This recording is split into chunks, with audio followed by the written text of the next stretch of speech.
حضور کے ایک صحابی تھے، ایک حضرت یاسر بن عمار، حضور نے فرمایا اچھا ان کو کئی دفعہ کئی جنگوں کے اندر ان کو تیر لگے،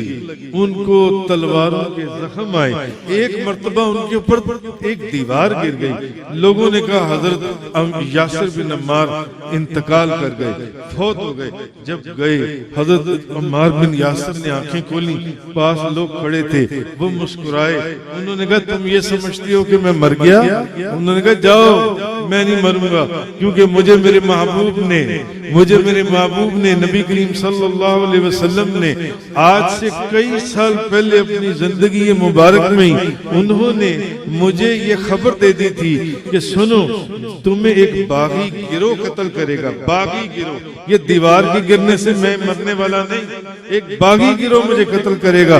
اور مجھے میرے محبوب نے یہ خبر بھی دی تھی کہ عمار جب دنیا سے جاؤ گے نا تو تمہارے منہ میں بکری کا دودھ ہوگا، سبحان اللہ، تمہارے منہ میں بکری کا دودھ ہوگا،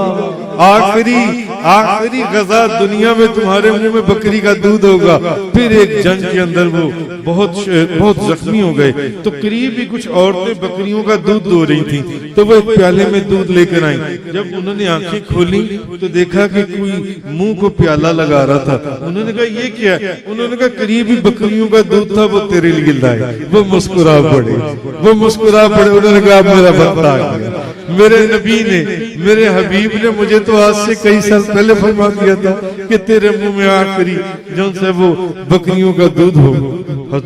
حضور وما هو علی الغیب بدنین، نبی کریم صلی اللہ علیہ وسلم غیب بتانے میں وکیل ہے ہی نہیں۔